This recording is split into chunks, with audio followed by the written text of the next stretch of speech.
Hey, it's Rick Kettner here. Let's explore 5 of the best books for aspiring entrepreneurs. It can be very intimidating to start a new business, especially when you find out that most new businesses fail within their first few years. Now, fortunately, there are things that you can do to improve your odds for success, including avoiding common mistakes and applying best practices. And the books in this list can help you do just that. They make it very easy to learn from the experiences of other entrepreneurs so that you can apply proven strategies within your own business. So let's dive straight into the list, beginning with book number 1, The Lean Startup by Ries.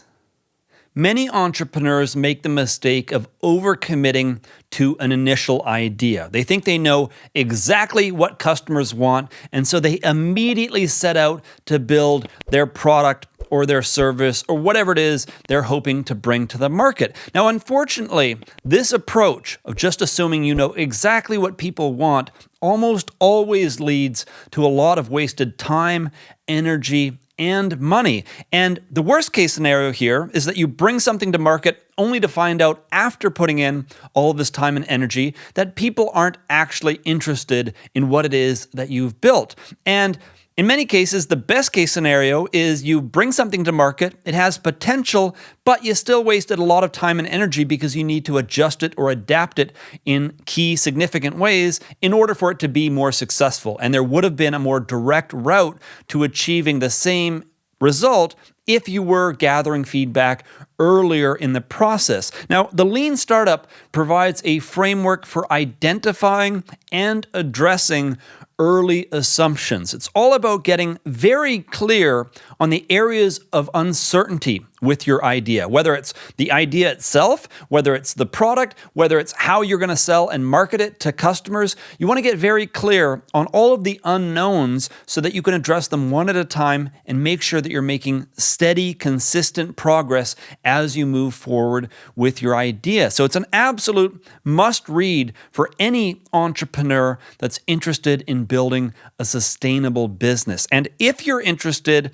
in learning a little bit more about this book, before you pick up a copy, I do have a follow-up episode where I cover some of my favorite insights in more detail, and I'll link that up for you down in the episode description box. Let's continue on to The Mom Test by Rob Fitzpatrick.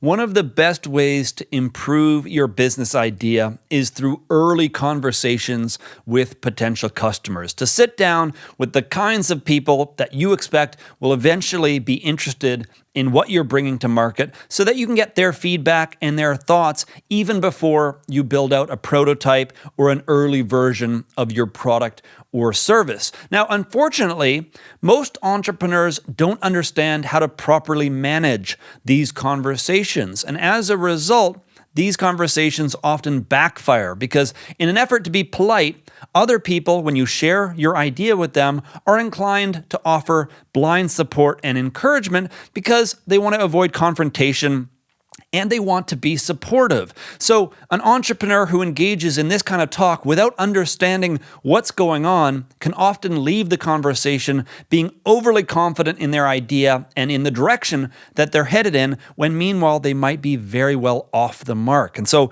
the Mom Test explains how to properly engage with early potential customers. It can help you ask the right questions in the right way to make sure that you're gathering useful and honest information that can allow you to move in the right direction with significantly more confidence. And it can help you avoid all of the potential pitfalls in gathering feedback in the wrong way that might actually lead you down the wrong direction. So this is an absolute must-read book. I highly recommend it. And if you're interested in learning a little bit more about this one, as with the previous book, I do have a follow-up episode where I cover some of my favorite insights from the book in a little bit more detail. And again, I'll link that up for you down in the episode description box. Let's continue on to Marketing Made Simple by Donald Miller.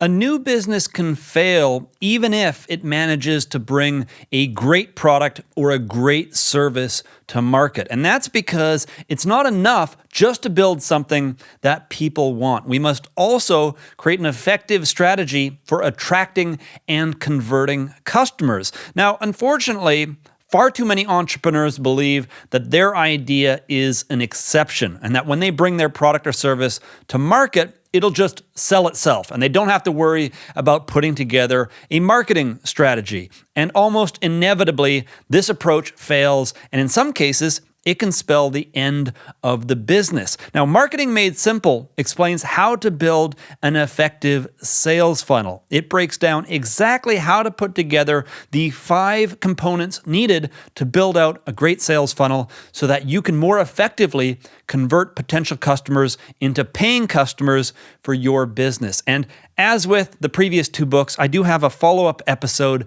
on this book where I share some of my favorite takeaways, and I'll link that up for you down in the episode description box. Let's continue on to Traction by Gabriel Weinberg and Justin Mares. The most common reason why new businesses fail is due to a lack of customers. So even before you build your product or your service, you want to start thinking about how you plan to attract potential customers into your business. Traction explores 19 proven marketing channels, but even more valuable than that, it covers a simple framework that you can use to test and validate which channels are going to be most effective for your specific business. And of course, this is very important because just because a channel works for one business doesn't necessarily mean it's going to work for your business. And if you end up going all in on a channel that is ineffective for your business, then that can spell disaster. So it's very important that you test various channels and you determine the best marketing opportunities for your business. Now, this book pairs very well with the previous book because this book is all about how to attract potential customers into your sales funnel. And of course, that book is all about how to build your sales funnel so that you can convert those customers. And once again, I do have a follow-up episode where I cover some of my favorite insights from this book. And again, I'll link that up for you down in the description box below. Let's continue on to Start at the End by Matt Wallaert.